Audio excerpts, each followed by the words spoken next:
Bom dia, pessoal, tudo bem? Eu sou o professor Júlio, vocês já sabem, e na aula de hoje nós vamos estudar um conteúdo que talvez seja um dos mais importantes das aulas de português. Nós vamos estudar os verbos e você vai perceber que essa matéria você já estudou em outro momento da sua vida. Quando você era mais novo, no terceiro, no quarto, no quinto ano, você vai continuar estudando no sexto, no sétimo, no oitavo, no nono ano. E acredite se quiser, você vai estudar isso também no ensino médio. Então, aprender a identificar um verbo, aprender as flexões do verbo, aprender a conjugar um verbo. Isso é muito importante. Se você ainda não aprendeu, essa é a hora. Esse é o momento. Nós estamos aqui e nós vamos estudar juntos. Na aula de hoje, nós vamos fazer exercícios durante a videoaula. E o que eu pediria a vocês? Gente, preciso que você já pegue aí sua caneta, seu lápis, seu caderno, o seu bloco de anotações, o seu fichário, ou ligue o seu computador e abra aí o Word ou o Google Docs. Você pode pegar o seu tablet, o seu celular, o que você quiser. Desde que você faça anotações. Desde que você, nesse momento, fique num lugar tranquilo, fique num lugar que seja adequado para estudar, tá bom? Primeiro exercício, o verbo e seus efeitos de sentido. Na tirinha, nós temos aí o Armandinho, que é muito popular, é muito conhecido por vocês. A primeira tarefa que eu gostaria de que vocês fizessem é a seguinte. Vocês vão perceber que abaixo das imagens do Armandinho existem 7 palavras. Essas 7 palavras, elas estão aí e devem ser correlacionadas, ou seja, vocês devem identificar em cada situação o que o Armandinho está fazendo. Então você pode pausar o vídeo e tentar fazer. Espero que você tenha pausado o vídeo. Nós vamos agora corrigir. Vamos lá, gente. A figura do meio. O que o Armandinho está fazendo, hein? Armandinho está dormindo, né? Então o verbo que se encaixa melhor aí é o dormir, número 6. Aí vamos à direita do Armandinho dormindo. O Armandinho está estudando, né? A gente percebe, né, que está aí de uniforme, numa carteira, tem a mochila aí ao lado. O verbo que melhor se encaixa aí é o número 2, estudar. Acima do Armandinho, acima, onde tem crunch, o Armandinho está aí comendo, né? Parece que está levando algo à boca. O verbo que melhor se encaixa é o comer. Depois, abaixo à esquerda, o Armandinho está aí com um sapo, né? Um carrinho e falando com alguém. Então o verbo que melhor se encaixa aí é o falar, número 7. Abaixo dessa imagem nós temos o Armandinho com o que parece ser um jornal nas suas mãos. Isso aí o Armandinho está lendo, né? Então, verbo número 4, ler. Depois, ao lado, temos o Armandinho aí junto com o companheiro, com o sapinho. E o Armandinho está aí a sorrir. Número 5. Por fim, nós temos o Armandinho em cima da bicicleta, bem protegido, com seu capacete. O Armandinho está pedalando. O Armandinho está a pedalar, número 1. Então a gente pode perceber que todas essas palavras que completaram a correlação são verbos. E são palavras que expressam uma ação. O verbo não só expressa ação, tá? O verbo também pode expressar estado. Por exemplo, Ana é bonita, Ana é legal, né? O estado dela. Estado, então, entenda como uma característica. Pode expressar fenômeno da natureza, né? Chover, ventar, trovejar. Agora você vai perceber que esses verbos que a gente usou no quadrinho anterior terminaram em ar, er ou ir. Então, quando um verbo termina em ar, er e ir, nós identificamos a conjugação deles. Nós dizemos que ele está na primeira, na segunda ou na terceira conjugação. Quando ele estiver na primeira conjugação, esse verbo vai terminar em ar. Quando o verbo estiver na segunda conjugação, esse verbo vai terminar em er. E quando estiver na terceira conjugação, o verbo terminará em ir. Tudo bem até aqui?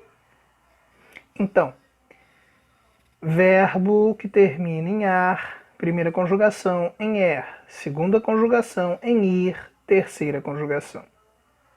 É importante saber também que todos os verbos de ação de estado ou fenômeno da natureza, eles podem terminar em ar, er ou ir. E quando eles terminam assim, nós dizemos que eles estão no infinitivo. O infinitivo é quando o verbo termina em ar, er ou ir. Isso é o que nós chamamos de forma nominal do verbo, forma nominal do infinitivo. Tudo bem?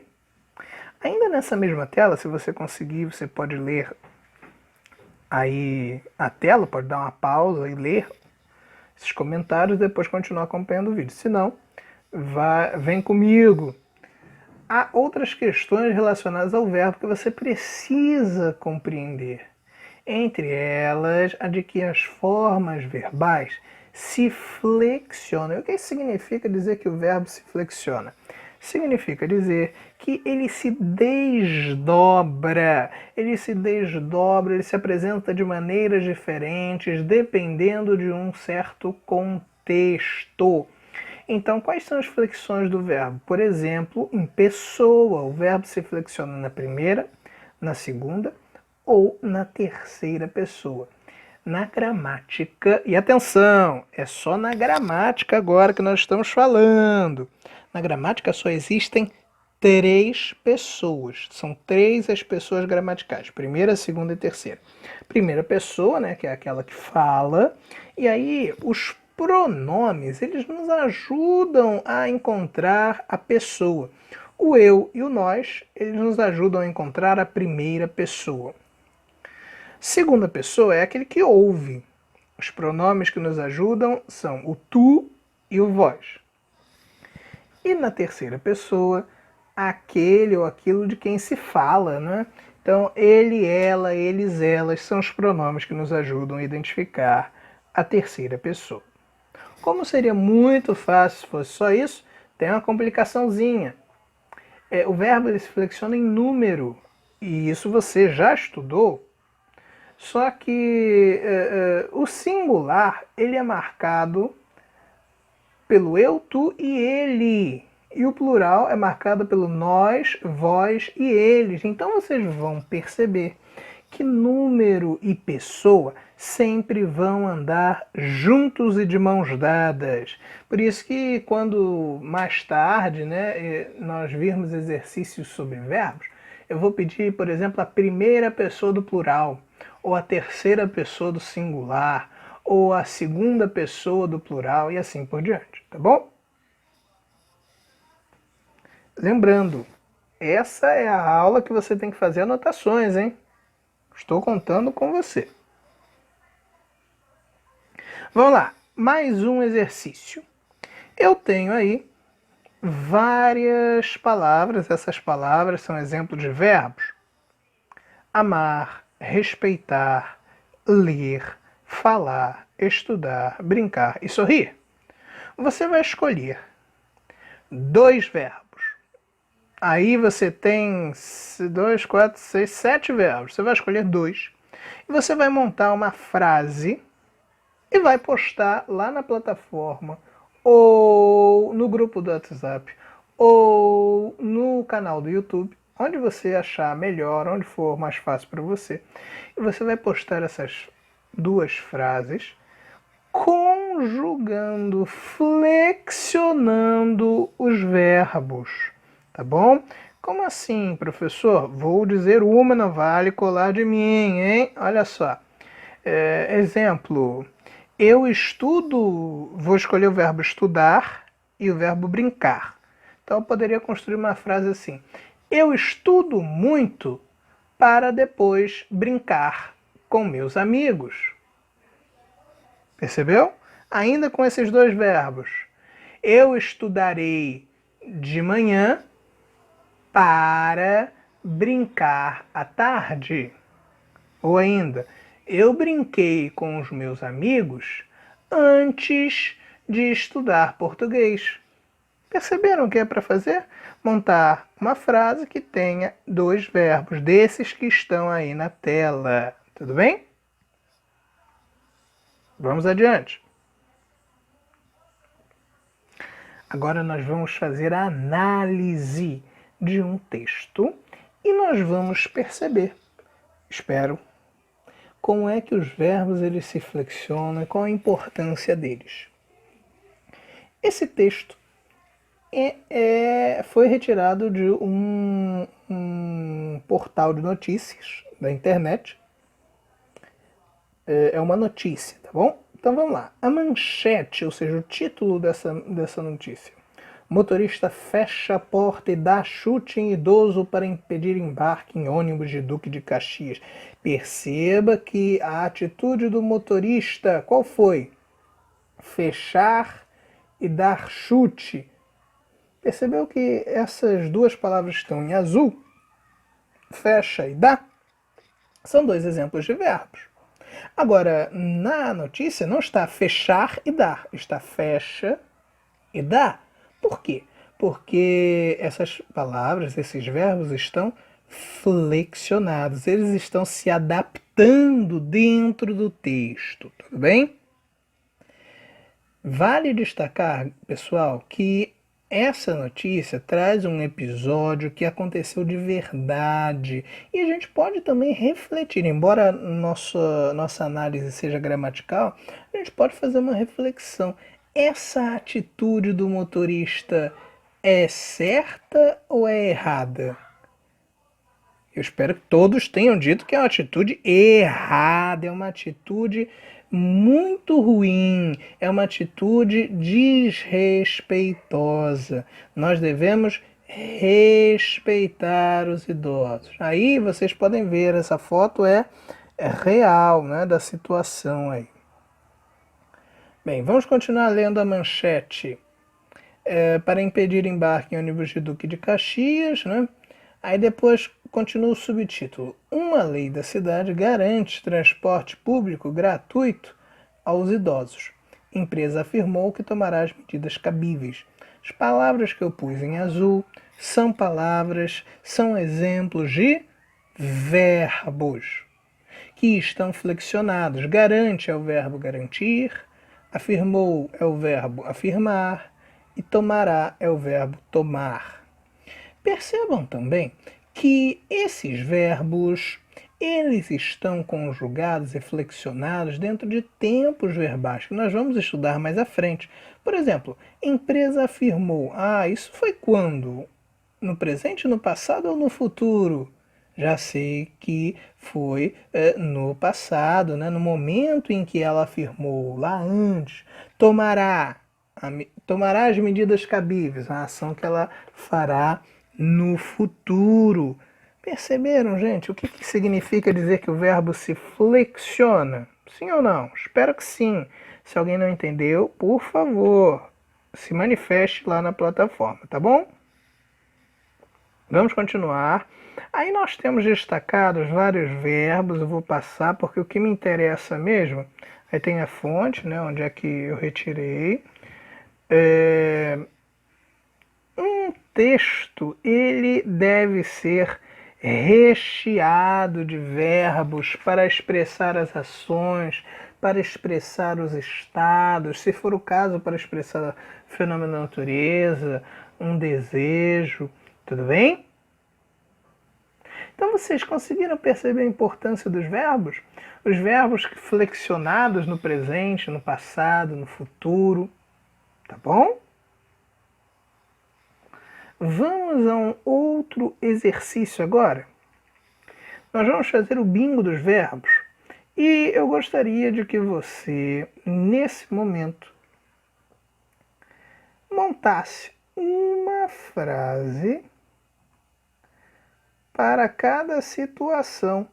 para cada situação aí da tela. Essa frase tem que ter um verbo, o verbo que melhor indica o que está acontecendo. Esse é mais um exercício, então, que nós estamos fazendo, tudo bem?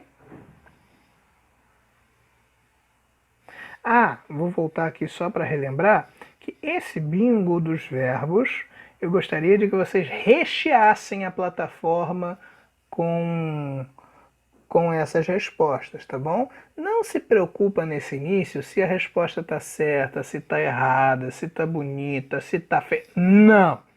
A sua preocupação tem que ser: será que eu estou entendendo? Será que eu não estou entendendo? O que eu entendi? O que eu não entendi? Se eu não entendi, como é que eu faço para entender? Percebeu? Essa é a sua preocupação agora. Vamos seguir aí, flexão de pessoa e número, relembrando então o que eu já falei. Primeira pessoa, na primeira pessoa, eu e nós. Na segunda pessoa, tu e vós. Na terceira pessoa, ele, ela, eles, elas. Lembrando de novo, hein? Número, a flexão de pessoa e de número andam sempre juntas, tudo bem? E agora nós vamos falar de uma outra flexão, que é a flexão de modo. Anota, por favor, que existem 3 modos verbais. Existem 3 modos verbais. Quais são eles? O indicativo, o subjuntivo e o imperativo. Então vamos lá. Cada um deles agora. Vamos conhecê-los. O indicativo, ele indica uma certeza. Não existe então dúvida. Por exemplo, estudarei com meus amigos amanhã. Tem alguma dúvida nessa frase? Não. Então essa frase, o verbo estudar, está no modo indicativo. O modo subjuntivo, ele expressa uma dúvida, uma hipótese, uma possibilidade. Por exemplo, se eu cantasse bem, seria famoso. Se eu cantasse, eu canto. Não. Isso é uma possibilidade, isso é uma hipótese. Por isso esse verbo está no modo subjuntivo. O modo imperativo. Imperativo lembra imperador. Né? O imperador faz o quê? Ele manda. O modo imperativo é o modo das ordens, dos conselhos, dos pedidos. Tá? Exemplo, estude agora. Imagina sua mãe, seu pai, seu avô, sua avó, alguém falando: estude agora. É uma ordem, é um conselho. Tudo bem? Então são 3 os modos verbais: indicativo, certeza; subjuntivo, dúvida, hipótese ou possibilidade; imperativo, ordem, conselho ou pedido. Nós temos que estudar também os tempos. Assim como eu disse para vocês que que o número anda com a pessoa, o modo ele também anda junto com o tempo. Olha só aí. Os tempos verbais são 3: presente, passado e futuro. Mas passado é apelido. O nome mesmo é pretérito. No presente, um verbo no presente, ele vai indicar que o processo verbal está acontecendo ali, naquele momento da fala. Um verbo no passado vai indicar que já aconteceu, né? Geralmente, nos textos que contam uma história, eu uso mais os verbos no pretérito justamente por isso, porque são coisas que já aconteceram, né? E os verbos no futuro, eles indicam que o processo ainda vai acontecer no futuro, né? Olha aí, 3 verbos estão grifados e os exemplos já estão postos aí. Olha, estudava todos os dias durante a pandemia. Será que algum de vocês... Será que é o caso? Espero que sim. Estudava é o verbo que está no presente, passado ou futuro? Passado, está no pretérito, uma ação que já aconteceu. Estudarei com mais afinco no período pós-pandemia. Perceba, o verbo estudarei indica uma ação que ainda vai acontecer. Logo, esse verbo está no futuro. Estudo português. Aí saiu mal a digitação, né? Estudo português porque adoro essa matéria. Adoro essa matéria. Bem, o verbo destacado é o estudar, né? Estudo. Estudo quando? No presente, no agora. Percebeu? Sobre as formas nominais dos verbos, eu já comecei a falar lá no início da aula das formas nominais, da forma nominal do infinitivo, que é quando o verbo termina em R, AR, ER, IR, estudar, brincar, jogar, beber, sofrer, sorrir, dormir, né? Ar, ir. Existe ainda o gerúndio, que esse nome é meio esquisito, né? Gerúndio, quando o verbo termina em NDO, estudando, amando, dançando, ok? E o particípio é quando o verbo termina em DO, estudado, amado, dançado, jogado, pulado. Como é que eu identifico o particípio, hein? O particípio, ele geralmente é possível identificá-lo assim. Eu coloco tinha na frente e depois penso no verbo e faço com que ele termine em DO. Olha só, tinha estudado, tinha amado, tinha jogado, tinha dormido, tinha amado e assim por diante, ok? Por fim, nós vamos estudar agora os elementos estruturais dos verbos. Então, quais são os elementos estruturais dos verbos? A gente tem que pensar que o verbo é como se fosse um quebra-cabeças. E é um quebra-cabeças que tem peças. Cada peça tem um valor, tem um sentido. Tá bom?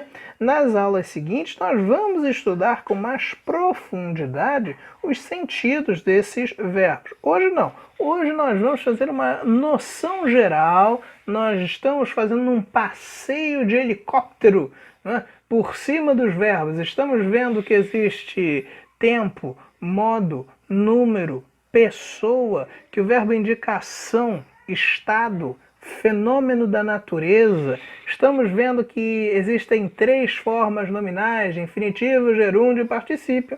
E agora, terminando esse passeio por sobre os verbos, nós vamos ver que o verbo ele é formado por partes que nós chamamos de morfemas.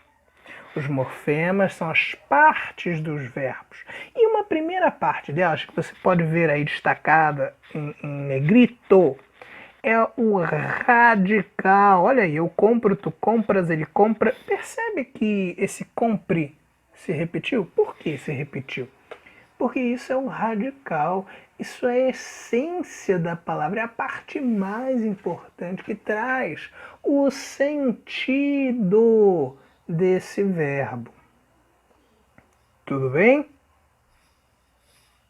Então, todo verbo tem que ter um radical, tem que ter uma parte mais importante. E agora, para nós terminarmos essa videoaula de hoje, nós vamos ver que existem outras partes importantes. Uma delas é a vogal temática, que é essa vogal que você já sabe, né? O que é uma vogal, espero que sim. Né? Só que é essa vogal que acompanha o radical, que vem ao lado do radical. Então, essa vogal recebe o nome de vogal temática. Exemplos. No verbo comprar, compre é o radical. Então, esse A, que está ao lado do radical, recebe o nome de vogal temática. No verbo comer, com é o radical. E esse E, que está ao lado do radical, recebe o nome de vogal temática. Verbo dormir. Dorm é o radical. O I, que está ao lado do radical, é a vogal temática. Tudo bem? Agora vamos ver o tema. O que é o tema? Tema é a junção do radical com a vogal temática. E, por fim, as desinências. Gente, desinência nós vamos aprofundar nas próximas aulas, tá? Mas desinência é uma parte que só vem no final do verbo e indica. Existem dois tipos básicos de desinência. A desinência modo temporal, não vou cobrar esse nome agora, tá? Só vou explicar. Desinência modo temporal, que indica o modo e o tempo do verbo. E desinência número pessoal, que indica o número e a pessoa do verbo. Mais para frente vocês vão perceber que é essa parte do verbo que o nosso cérebro capta, entende e transforma em significado. Exemplo, cantaremos. Cantaremos está no futuro. Eu não tenho dúvidas. Agora, por que está no futuro? Porque o meu cérebro rapidamente percebe que esse re de cantaremos é uma desinência modo temporal do futuro, do presente, do indicativo. Parece esquisito, parece estranho, mas nas próximas aulas você vai conseguir entender isso melhor. Tudo bem? Espero que você tenha entendido tudo que nós conversamos nessa videoaula de hoje. Eu quero lembrar que essa videoaula é uma das mais importantes, por isso, se for o caso, assista novamente, faça anotações e tire dúvidas, por favor, na plataforma Pitágoras, nos comentários do YouTube ou ainda lá pelo grupo do WhatsApp. Foi um prazer inenarrável revê-los. Até a nossa próxima aula e tchau!